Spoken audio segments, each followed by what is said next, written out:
Bom dia, segunda-feira, 18 de maio. Nosso combate de todo dia está no ar.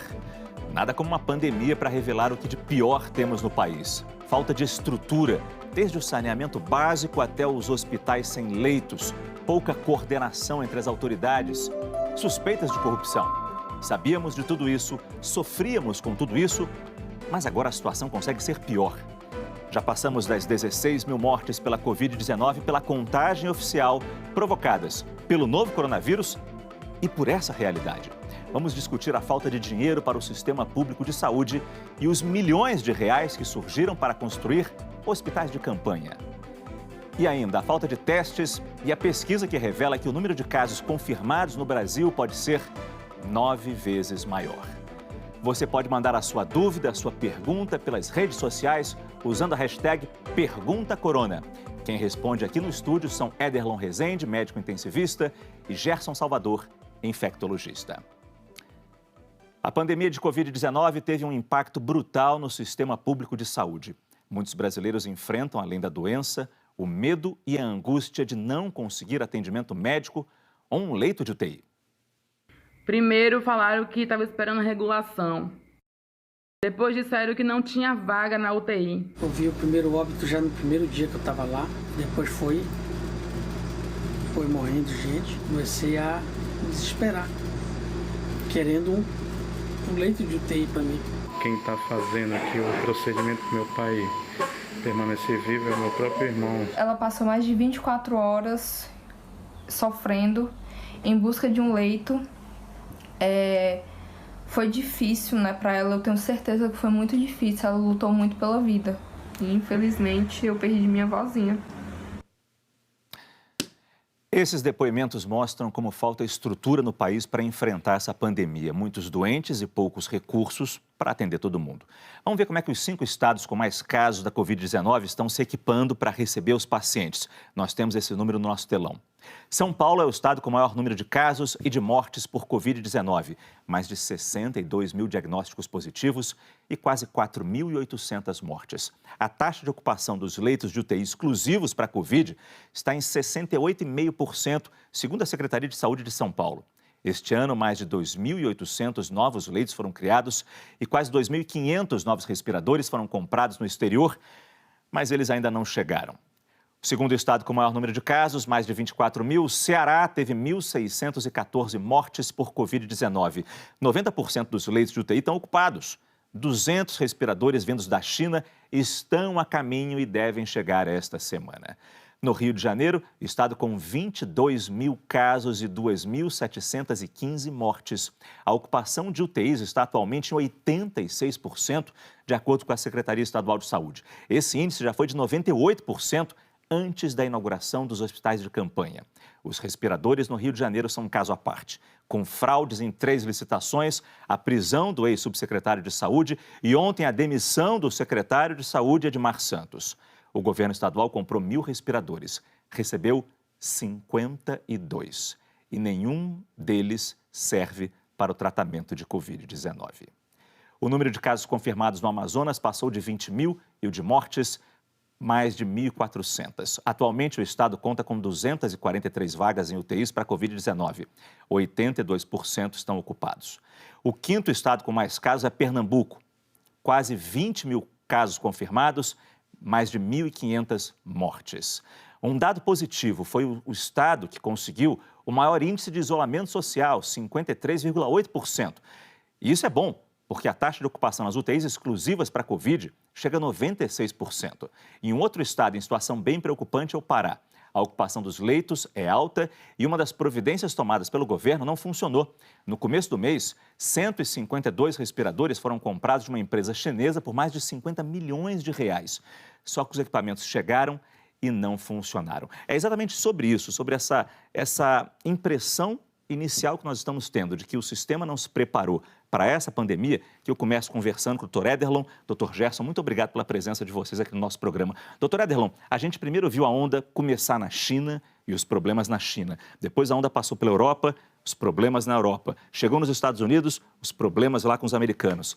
A gente se preparou nesse tempo da maneira que deveríamos nos preparar para enfrentar essa onda chegando aqui? Bom dia, Márcio. Bom dia, Gerson. É um prazer estar aqui novamente. Muito obrigado. Nós tivemos tempo para nos preparar, você está certo nessa sua afirmação. Infelizmente, nós não fizemos o dever de casa como deveríamos. A impressão que dá, como sempre, é que nós sempre ficamos achando que aqui poderia ser diferente. Será que o vírus não vai se adaptar ao clima? Será que nós vamos ter um pouco mais de sorte? E no final nós começamos a fazer tudo no afogadilho.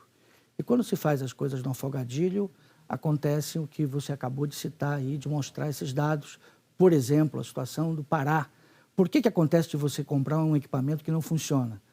Você não teve o tempo suficiente para fazer uma análise, para poder alguém fazer uma descrição adequada do equipamento, para poder ver quais as propostas, enfim. Tudo que é feito no afogadilho acaba não dando certo, isso os nossos pais já diziam. E ainda tem a questão dos equipamentos quebrados. Teve um dia aqui que eu falei, logo no começo do programa, que havia um registro de 4.000 respiradores quebrados no Brasil inteiro. E a gente descobriu isso no meio de uma pandemia. O que isso diz da gente, doutor Gerson? Isso fala de desorganização e isso fala também, de alguma maneira, de abandono, né? A gente tem no Brasil, felizmente, o direito à saúde garantido na Constituição de 1988. A gente teve um crescimento com muitas contradições, a gente vem ampliando o serviço, só que nos últimos anos a lógica é que o SUS é grande demais, que esse direito à saúde não cabe no orçamento e a gente está vendo cortes no sistema que já era subfinanciado. Mas o que dizem é que o dinheiro é bom, é o suficiente, algumas pessoas defendem essa ideia, o que falta é gestão, porque a gente tem ilhas de excelência no SUS, é preciso dizer isso. E o que faltaria, a maior prova seria isso, falta gestão.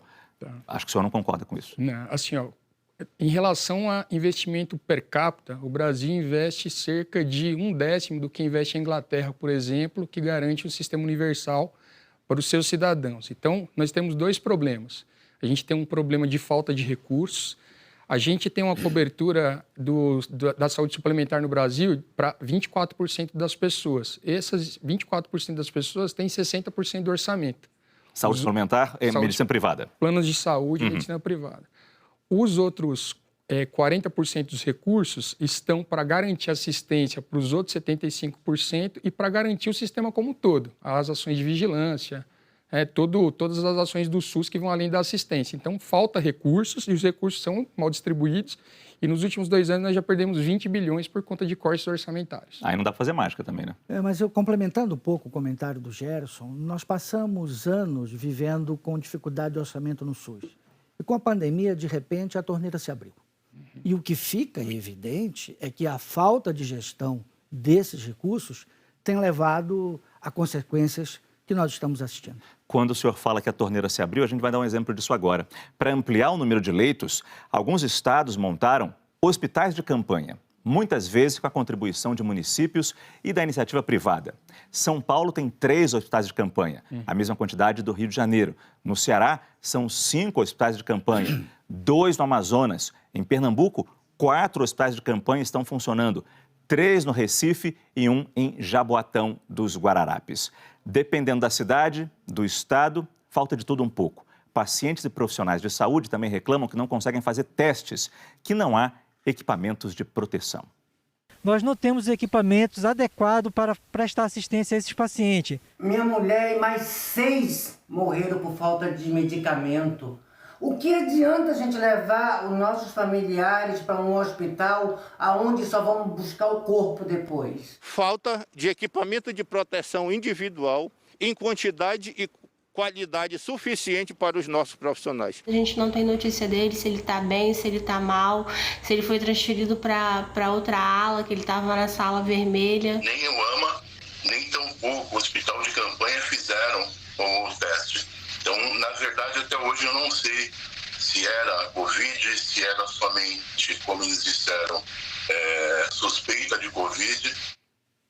Vamos centrar um pouco a atenção aqui nos hospitais de campanha rapidamente, porque, como o senhor bem falou, doutor Ederlon, foi muito dinheiro investido nisso e a gente está vendo o resultado. Eles realmente estão ajudando a desafogar nossas emergências?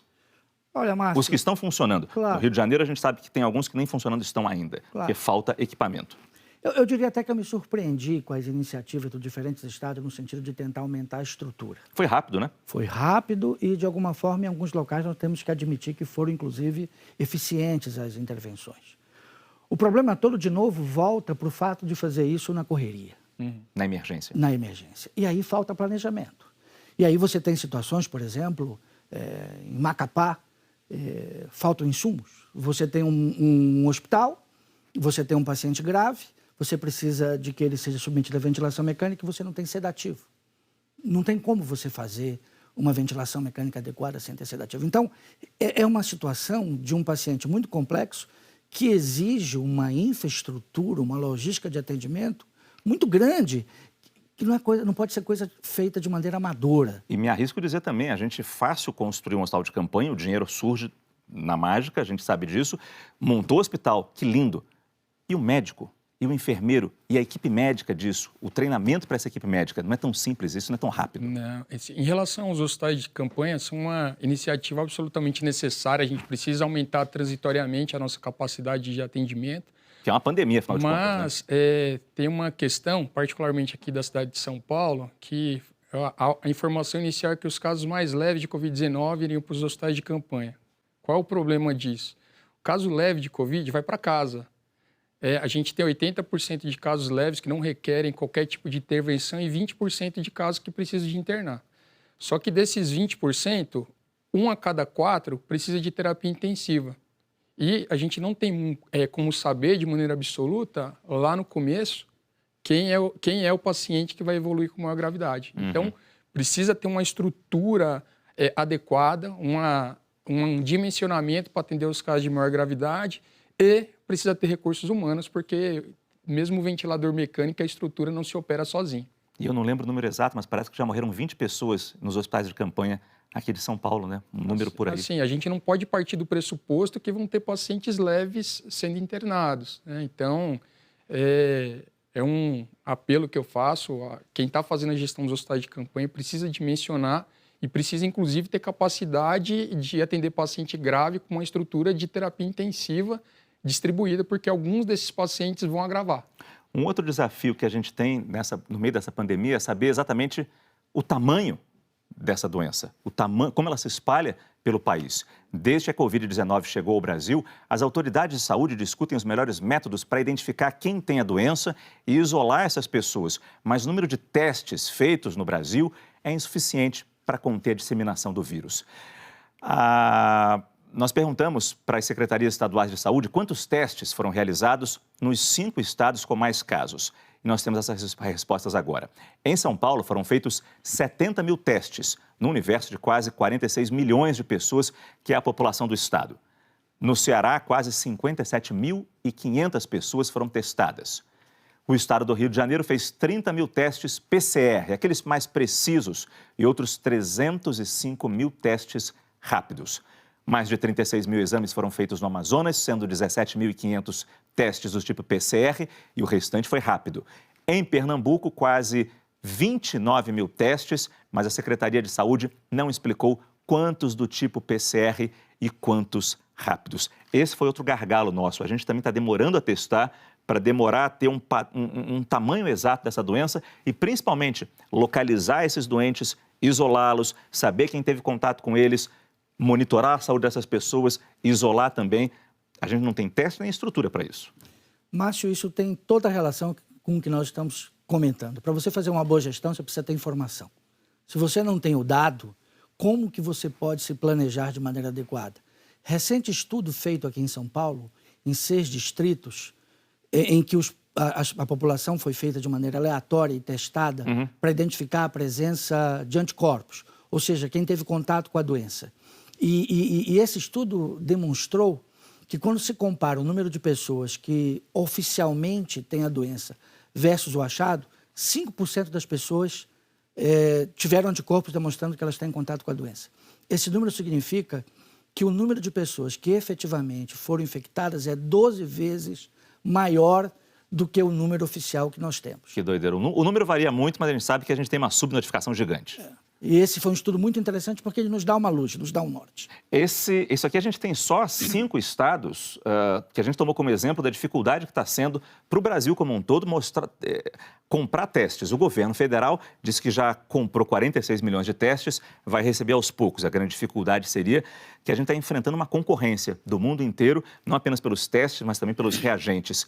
Isso se justifica? Essa é uma boa desculpa para esse atraso que a gente está tendo na informação? Então, o Brasil, ele testa pouco comparado, enfim, os testes na Alemanha, na Coreia do Sul, nos Estados Unidos se contam em milhões, né? Inglaterra. Então, a gente está desproporcional e aqui no Brasil a gente só testa os pacientes que têm síndrome respiratória aguda grave, que é quando falta oxigênio, o paciente que precisa internar, que a gente sabe que são de 10% a 20% do total de pacientes. Então, o que o modelo matemático nos falava, que o número total de casos estaria de 7 até 20 vezes, eventualmente, maior do que o que a gente tem notificado. 20? De 7 até 20 vezes, dependendo do modelo. Esse estudo que o Dr. Ederlon apresentou aqui, no patamar de 12 vezes, a gente sabe que talvez o Brasil hoje seja o país no mundo com mais casos de coronavírus, no limite, né? Se a gente tiver 20 vezes mais casos do que os de casos estão sendo diagnosticados. E uma estratégia que depende do teste para as providências serem tomadas. Pois é, qual é a falta que esses testes fazem? Que essa informação que os testes dão, qual é a falta que essa informação faz falta? Qual é a falta que essa informação faz? Então, a gente fica no meio do caminho, a gente procura o teste que não consegue oferecer. Tem países como o Vietnã, por exemplo, que não conseguiram testar em massa a população, mas todo paciente respiratório foi isolado e definido como um caso suspeito de coronavírus. Então, isso poderia ser feito também no Brasil. Não temos testes, vamos adotar uma política que, de fato, não vai ter condições de testar todo mundo, mas a gente vai isolar todos os casos suspeitos e a gente vai notificar como um caso suspeito de coronavírus e vamos contabilizar esses casos.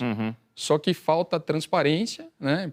A gente tem uns casos de síndrome respiratória aguda grave que a gente consegue acompanhar, mas o número de casos de síndromes gripais a gente não tem e está completamente fora de controle. Então, a gente nem foi pelo caminho de testar em massa e nem pelo caminho de admitir que não tem teste para todo mundo. A gente está no meio do caminho e esse meio do caminho nos deixa perdidos em relação à capacidade de dar resposta. É a pior estratégia, pois não. Até do ponto de vista de planejamento, onde é que eu vou abrir leitos de UTI? O que se fez, na verdade, foi abrir hospitais de campanha e leitos de UTI onde se achou que deveria abrir. E onde talvez nem fosse necessário. Então, nós temos a situação de ter leitos que estão ociosos e outros lugares onde eles estão faltando. E isso parte de você tomar decisões estratégicas sem ter informação adequada. Quando a gente fala em superlotação de hospitais, em falta de leitos disponíveis, a gente fala de hospitais públicos, de pacientes do SUS que são atendidos de forma precária ou até deixam de ser atendidos. É por isso que muitos especialistas defendem uma integração entre os sistemas de saúde dos municípios, dos estados e a rede privada. Uma fila única de acesso aos leitos hospitalares. É nisso que acredita o professor da Escola de Saúde Pública da USP, Gonçalo Vecina, que conversou com a repórter Bruna Vieira.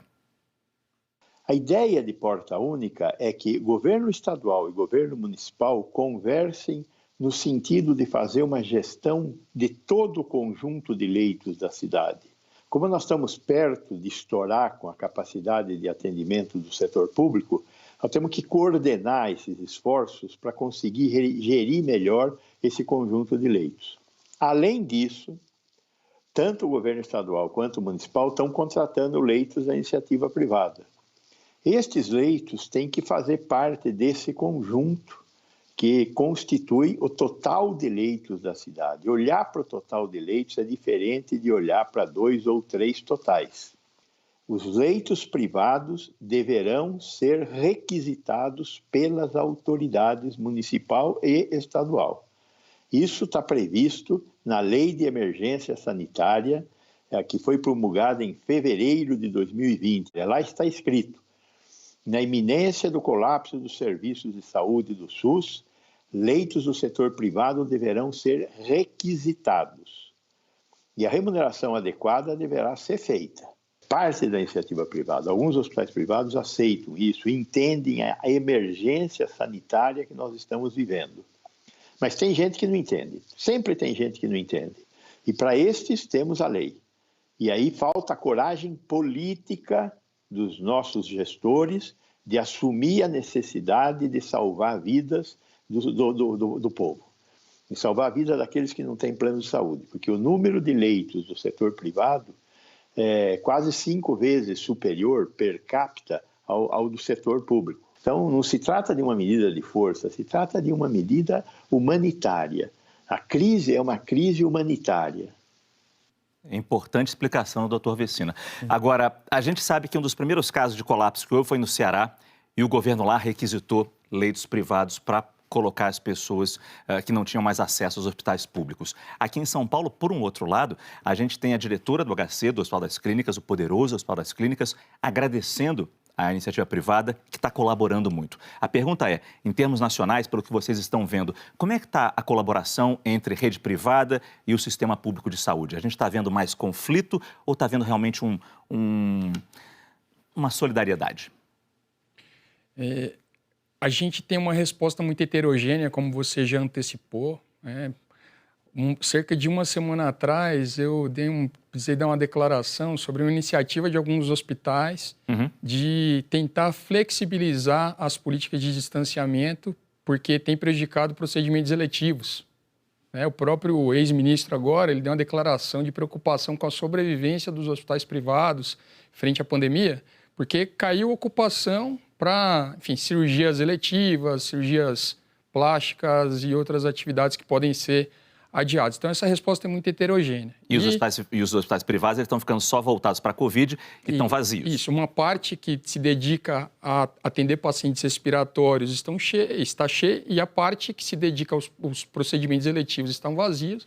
E a gente tem aqui em São Paulo hospitais privados que estão demitindo médicos. Anestesistas, por exemplo, que são profissionais absolutamente capacitados para manejar um paciente com via aérea, ventilação mecânica, que é a situação mais grave da Covid, estão sendo demitidos de alguns hospitais. Bom, mas isso já revela uma contradição. Exatamente. A gente tem gente precisando de atendimento no hospital público e tem leito vazio nos hospitais privados. Então, a gente tem uma situação de profissionais altamente capacitados em estruturas qualificadas que não estão à disposição e a superlotação de serviços públicos. Então, precisa encontrar um caminho de entendimento, esse caminho já está previsto na lei e eu concordo integralmente com o professor Vecina. Neste momento, o direito à vida se impõe. A gente tem um exemplo no Brasil já com os transplantes, que independente do paciente vir do serviço privado ou público, ele fica na mesma fila. E nesse momento, frente à pandemia, a gente pode aproveitar essa experiência e benefício do conjunto da nossa população. Bom, desde o início da pandemia, a comunidade científica brasileira une esforços para tentar ajudar no enfrentamento da doença. Na Universidade de São Paulo foi desenvolvido um respirador mecânico. Enquanto os ventiladores convencionais podem custar até R$100 mil, o custo do Inspire não passa de R$1.000 e o equipamento pode ser produzido em até 2 horas. O ventilador já foi testado em pacientes e espera a aprovação da Anvisa. Um outro exemplo de pesquisa com bons resultados vem da Universidade Federal Fluminense, em Niterói, região metropolitana do Rio. A repórter Tatiana Nascimento está no laboratório da UF e explica pra gente. Bom dia, Tatiana, que bom ver você aqui no nosso combate. E também é um respirador, não é isso?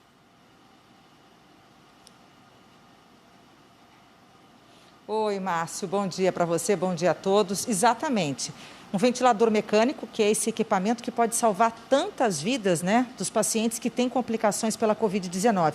E o desafio da Escola de Engenharia da Universidade Federal Fluminense era produzir um equipamento que fosse rápido, né, de produção em grande escala e com custo mais baixo. O Daniel Dias é professor de Engenharia Elétrica e vai explicar para a gente. Eles usam o grande diferencial desse ventilador mecânico, é esse ressuscitador, esse aparelhinho ali que fica operando esse fluxo de ar? É isso, Tatiana, bom dia. O objetivo inicial do projeto era fazer um equipamento que fosse simples, de rápida implementação e que não utilizassem os sistemas complexos como os ventiladores atualmente utilizados. Vocês vão apresentar isso para a Anvisa em 2 semanas, né, Daniel? Em 2 semanas a gente pretende ter o protótipo finalizado. Mostra como é que ele funciona. Então, ele tem um sistema automático que controla a operação desse ressuscitador para que não precise ficar manipulando de forma manual. E a gente consegue perceber aqui, todo o fluxo de ar saindo do equipamento que na operação vai ser conectado num circuito de ar que leva o paciente, passa por todos os filtros, isso tudo. E é um fluxo de ar que vai funcionar automaticamente de acordo com a necessidade desse paciente. Isso, a gente tem todos os controles aqui que conseguem regular o fluxo de ar e a frequência de manipulação. O ressuscitador, nesse caso, ele está substituindo o quê? Válvulas? Os respiradores mais complexos utilizam válvulas conectadas às saídas de oxigênio e ar comprimido dos hospitais. Então, a gente substitui essas válvulas por um sistema mais simples e de mais fácil operação, que é o AMBU, o ressuscitador manual. Vocês falavam do desafio de ser uma produção rápida e de custo mais baixo. Em quanto tempo um aparelho desse pode estar disponível e o preço dele? Então, desde que todas as peças estejam finalizadas, a gente espera aí um prazo de 1 semana no máximo para a fabricação e um custo entre R$ 1.500 e R$ 2.000, podendo ser reduzido por conta da fabricação em escala. Ok. Daniel, obrigada pela iniciativa, né? Que dê certo. Obrigada. Torcemos. Márcio. Muito obrigado, Tatiana. É isso, várias universidades estão tentando, claro que depende de muitos testes, muitos exames e também da aprovação da Anvisa. O que a gente espera é que isso seja feito rapidamente, porque se funcionar, que vá para os hospitais esses equipamentos novos. Muito obrigado, Tatiana. A gente continua aqui no telão, recebendo as suas primeiras perguntas que chegaram no nosso Pergunta Corona. Pergunta do Gesiel. Vemos muitas imagens de pessoas saindo do hospital com fila de médicos e enfermeiros batendo palma. Isso não pode ser um perigo para esses profissionais? Gesiel, todos os profissionais que trabalham nessas unidades, eles estão protegidos com os equipamentos de proteção individual. E o próprio paciente, quando está saindo, ele também está com máscara e isso torna essa situação segura. Eu queria chamar a atenção para uma coisa importante, Gesiel. Na nossa UTI, por exemplo, são cerca de 500 profissionais voltados para o atendimento desses pacientes. A pressão sobre essa equipe é gigantesca. O momento de ver um paciente recuperado, voltando para casa, ele é muito importante para manter as pessoas motivadas, para reenergizar. E nós não podemos, de maneira alguma, abrir mão disso. Aliás, eu aproveito a oportunidade para agradecer pela dedicação de toda a minha equipe, que tem sido fantástica nesse período importante. A gente agradece todo dia aqui. Pergunta da Franciele. Testei positivo para anticorpos e estou sem sintomas. Posso me sentir mais tranquilo e começar a retomar minha rotina? Franciele, sua pergunta é muito relevante. Ela está na ordem do dia em diversos países. A gente sabe que até 87% das pessoas que têm anticorpos contra o coronavírus não manifestaram sintomas, dependendo do estudo, né? Tem estudo que fala de 5%, 50%, mas até 87%. Então, muita gente está na sua situação. Passou pela infecção, produziu anticorpos e não teve sintomas. Em relação se esse anticorpo garante uma proteção efetiva e duradoura, a gente não sabe ainda.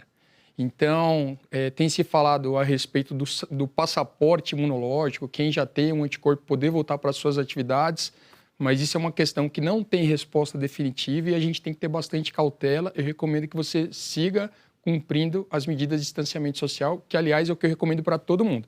Nesse momento, para enfrentar a pandemia, a gente precisa ampliar as medidas de distanciamento físico, de isolamento e de quarentena. Isso é uma regra que não mudou desde o começo da pandemia. Surgiram os primeiros sinais, sejam de gripe mesmo, se isola. Isso. Busca isolamento. Perfeitamente. Então, o isolamento é de caso, confirmado o caso suspeito. E o distanciamento é para uma pessoa qualquer que não está com sintomas, porque mesmo que não tenha sintoma nenhum, deve evitar circular, porque pode ser um caso assintomático, como provavelmente a Franciele foi. Ela fala que não teve sintomas, mas teve anticorpo, ela teve infectada e, eventualmente, pessoas nessa condição também podem transmitir. Muito bom, doutor Gerson. A gente faz um rápido intervalo comercial e já volta com outras dúvidas no nosso combate. Até já.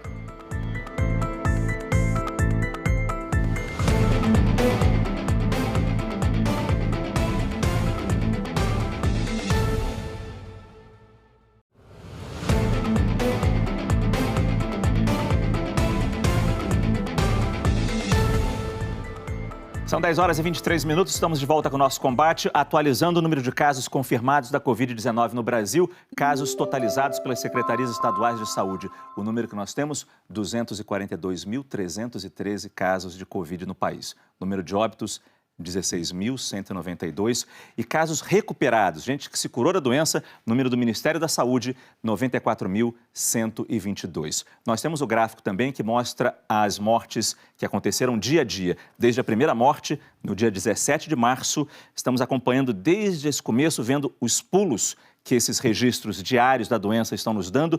E o número no fim de semana, no domingo, 485 mortes, uma queda de 40% em relação ao último registro de sábado, mas que a gente não comemora esse número aqui. Infelizmente, a gente sabe que nos finais de semana há uma queda nos registros e por isso a gente tem que ver como vai ser a compensação dessa queda de registros que ocorre no fim de semana, como é que vai ser essa compensação na segunda, na terça, na quarta, se vai chegar na casa dos 800, como estávamos na semana anterior, ou se vai cair. Só o tempo vai dizer isso nesse momento. Pesquisadores da Universidade de Duke, nos Estados Unidos, analisaram a infraestrutura do Brasil para enfrentar a pandemia do novo coronavírus e também as medidas que vêm sendo tomadas por aqui. Sobre isso, eu converso com um desses pesquisadores, o brasileiro João Vissossi. Professor João, muito obrigado pela sua presença aqui no nosso programa, agradeço demais sua participação. Qual é a prioridade neste momento? Já estamos no meio da pandemia, o número de mortes crescendo, casos confirmados também. Existe uma prioridade que a gente tem que dar agora aqui pela pesquisa, pelo que a pesquisa mostrou? Obrigado, Márcio. Obrigado, bom dia a todos, bom dia a quem está escutando a gente aqui hoje.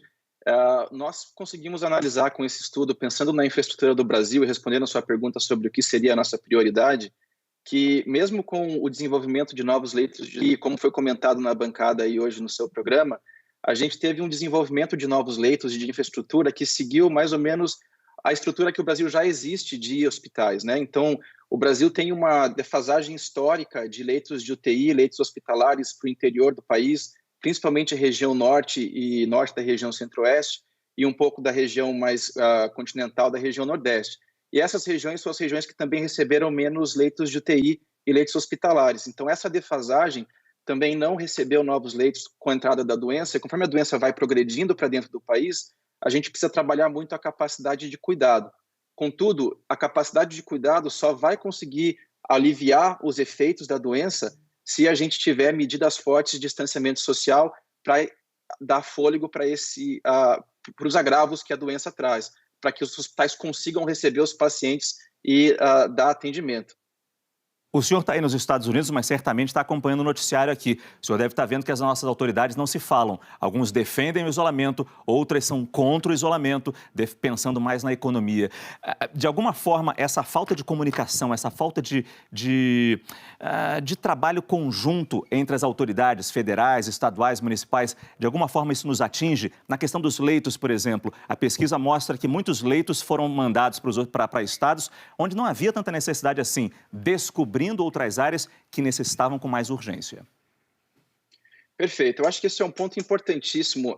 Uma das principais questões que a gente consegue analisar com os resultados de um estudo parecido com o nosso é que, vendo a distribuição de recursos hospitalares para o Brasil, existe uma heterogeneidade muito grande, existe uma desigualdade muito grande em que áreas recebem esse recurso e que áreas não recebem. E para que essa comunicação possa acontecer e a gente consiga ter um planejamento central para abordar o problema, a comunicação entre setores precisa acontecer. Todo mundo evidenciou aí ao longo do planejamento, o Brasil teve um tempo bom para proporcionar uma ação ao coronavírus, né, a chegada da doença, só que a gente acompanhou ao longo desse desenvolvimento aí uma série de dificuldades, como a dificuldade de articulação entre governo federal e estadual, a dificuldade até mesmo da troca de vários ministros ao longo do processo, mudando um pouco da capacidade de planejamento. E tudo isso envolve, então, você ter um atraso nesses enfrentamentos e, com isso, também a falta de diálogo acaba dificultando o planejamento. É uma oportunidade perdida importante, porque o Brasil é o único país do mundo que tem um SUS e que tem o tamanho que tem e que tem as desigualdades que tem e que poderia criar uma estrutura de enfrentamento para o coronavírus que poderia ser exemplo para outros países que têm desigualdades sociais e problemas de desenvolvimento igual ao Brasil. Quer dizer, a gente tem a melhor arma para enfrentar uma pandemia, que é um sistema único de saúde que cobre o país inteiro, mas, infelizmente, sem recursos e sem entrosamento das autoridades, esse sistema único de saúde não está sendo eficaz no combate a essa pandemia, entregando milhões de pessoas à própria sorte. Professor João Vissossi, pesquisador na Universidade de Duke, nos Estados Unidos, muito obrigado pela sua entrevista, pela sua pesquisa, pelos seus dados que vão chegar aqui e, se Deus quiser, vão abrir a cabeça de certos governantes. Muito obrigado e bom dia para o senhor aí. Vamos com o noticiário internacional. A China, onde surgiu o novo coronavírus, ofereceu 2 bilhões de dólares para socorrer os países mais atingidos pela pandemia. O anúncio foi feito pelo presidente chinês Xi Jinping durante a Assembleia Mundial da Saúde. A Covid-19 já matou 310 mil pessoas no mundo todo. Xi Jinping prometeu que uma eventual vacina descoberta pela China seria transformada em bem público mundial.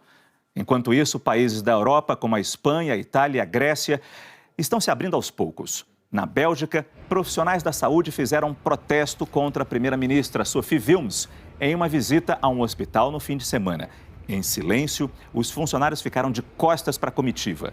O protesto era por mais reconhecimento da classe e também contra um decreto para recrutar pessoas não qualificadas para realizar funções de enfermeiros. A Bélgica é um dos países da Europa mais afetados pela epidemia e registrou o mês de abril mais mortal desde a Segunda Guerra Mundial. Hoje são 55 mil casos confirmados, com 9 mil mortos. Cientistas britânicos querem usar a capacidade de farejar dos cachorros para detectar pessoas infectadas pelo novo coronavírus. 6 cães estão sendo usados na pesquisa liderada pela Escola de Higiene e Medicina Tropical de Londres, que recebeu um investimento equivalente a 4 milhões de reais. Se o resultado for positivo, vai ser possível testar 250 pessoas em apenas 1 hora, em espaços como aeroportos. E por falar em cachorros, de acordo com um estudo publicado na revista científica Nature, 2 cachorros foram infectados pelo novo coronavírus. Pesquisadores da Universidade de Hong Kong descobriram que a sequência genética dos vírus encontrados nos animais era idêntica à dos vírus dos donos, o que significa que os humanos contaminaram os cachorros. A pesquisa não indicou que cães possam infectar outros cães ou pessoas. Um outro estudo da Universidade de Utrecht, na Holanda, confirmou que pessoas doentes podem sim transmitir o coronavírus para cachorros. Como precaução, os cientistas recomendam que pessoas infectadas usem máscaras para cuidar de seus bichos de estimação, lavem as mãos antes e depois de qualquer contato e evitem compartilhar alimentos com eles. Vamos proteger os cachorrinhos e também a nossa saúde. Chegando aqui no telão para responder as perguntas que chegaram pelo Pergunta Corona. A pergunta do Luciano. Como fazer o diagnóstico e o tratamento precoce se a doença se manifesta depois de 7 dias da infecção? Boa pergunta, Luciano. E eu aproveito a oportunidade para chamar a atenção que, ao longo da pandemia, muita coisa mudou. No início, a nossa recomendação é de que se procurasse o hospital só quando você apresenta uma forma mais grave da doença, com dificuldade respiratória. E nós temos visto que fez com que muitas pessoas procurassem recursos já tarde demais. Por isso é importante a tua pergunta para ressaltar que, se você começa a ter sintomas, febre alta, comprometimento do estado geral, a melhor atitude é procurar um médico para que você possa ser orientado e acompanhado. Não deixe que a doença evolua para sua forma mais grave. Não esperar chegar naquele ponto de falta de ar. Exatamente. Entendi. Pergunta do Vitor. Estou com uma lesão no joelho que me impossibilita de andar e preciso de uma cirurgia. Devo esperar essa pandemia passar? Sou paciente do SUS. Então, Vitor, antes de tudo, acolho o seu sofrimento. Eu entendo que essa é uma situação que muitas pessoas estão passando, aguardando procedimentos eletivos. Mas, neste momento, o sistema de saúde deve estar organizado de tal maneira de garantir a vida das pessoas que estão com doenças de gravidade imediata, tanto em relação ao coronavírus, quanto os infartos, acidentes vasculares encefálicos e outras condições graves que continuam acontecendo. Então, minha opinião é que os procedimentos eletivos, como que você precise, que você possa fazê-lo, que isso seja feito num segundo momento e que nesse momento a estrutura esteja voltada para os casos de maior gravidade imediata. Muito bom. Pergunta do Marivaldo. Meus netos testaram positivo. Após 14 dias, testaram novamente, o resultado deu negativo. Posso abraçá-los sem correr o risco de me contaminar? Marivaldo, eu imagino o quanto você está sentindo saudade dos seus netos. Mas é importante ter muita cautela. Porque nenhum exame, o seu resultado é 100% confiável. Principalmente no que diz respeito aos testes rápidos, eles têm percentuais de falha bastante importantes. E um outro aspecto, nunca nós podemos ter certeza de que a pessoa não está com o vírus naquele momento, naquele dia. Por isso, não abra mão do isolamento e das medidas de proteção. Sempre a utilização de máscara, higienizar as mãos, utilizar álcool gel e evitar contatos mais próximos. E, principalmente, as crianças com frequência são portadores assintomáticos. Por isso, a preocupação maior de mantê-las distantes das pessoas de maior risco, como é o seu caso. É difícil dar essa informação, né? Mas segura mais essa saudade aí, Marivaldo, pelo menos mais um pouco. A gente já volta com outras informações no nosso combate ao coronavírus. Até já.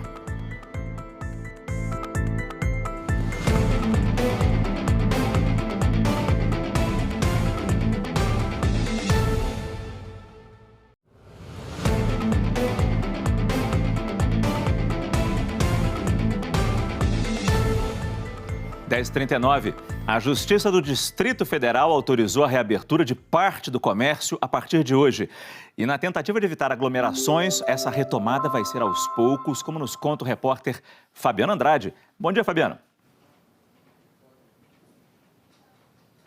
Bom dia para você também, Márcio. Bom dia para todo mundo ligado no combate ao coronavírus.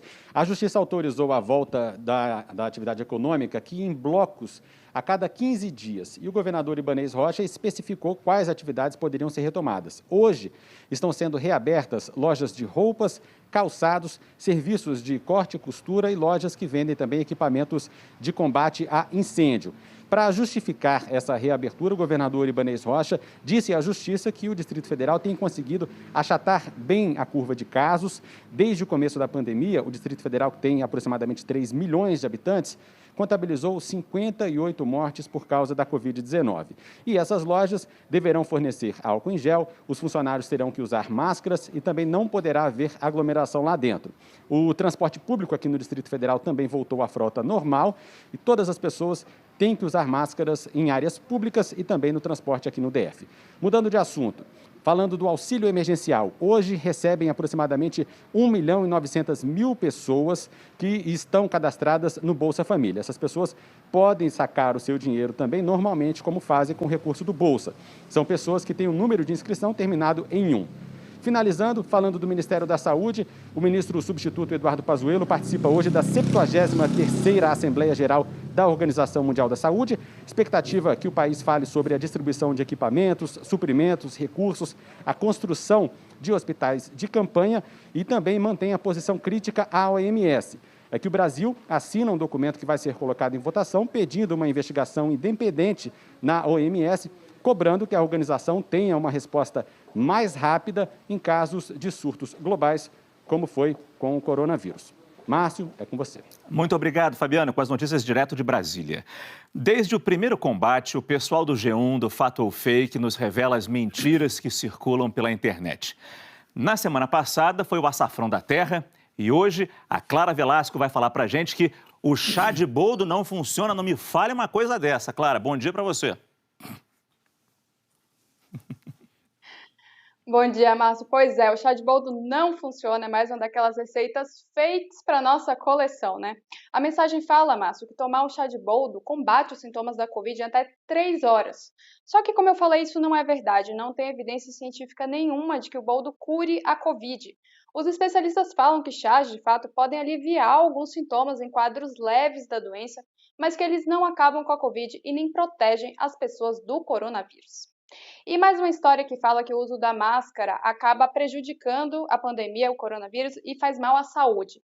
É um vídeo em que um homem fala que o uso da máscara aumenta a proliferação de bactérias no organismo e diminui a imunidade. Só que nada disso é verdade, pessoal. Os especialistas dizem que o uso da máscara numa situação como essa que a gente está vivendo de pandemia não é suficiente para prejudicar a imunidade. Eles também falam que, contanto que as pessoas troquem as máscaras descartáveis sempre e lavem as máscaras de pano depois do uso, não tem esse risco mais alto de infecção bacteriana. Então é só seguir as medidas de higiene e de limpeza que tá tudo certo, né, Márcio? Muito bem, exatamente isso, Clara. Muito obrigado. Até amanhã. E a gente continua aqui respondendo as perguntas que chegaram pelo nosso Pergunta Corona. Pergunta do Renato: posso utilizar desinfetante no lugar da água sanitária para deixar as máscaras de molho?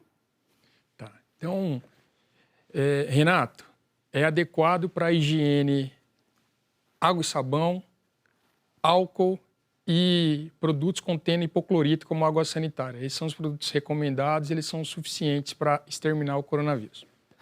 Luiz Felipe, pessoas com doenças de pele fazem parte do grupo de risco? Luiz, algumas doenças de pele podem cursar com imunossupressão.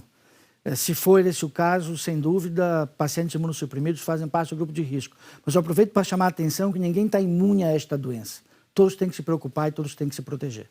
Pergunta do Miguel agora. É verdade que quando recebemos mercadorias em casa, não podemos tirar a máscara até acabar de lavar todas as compras?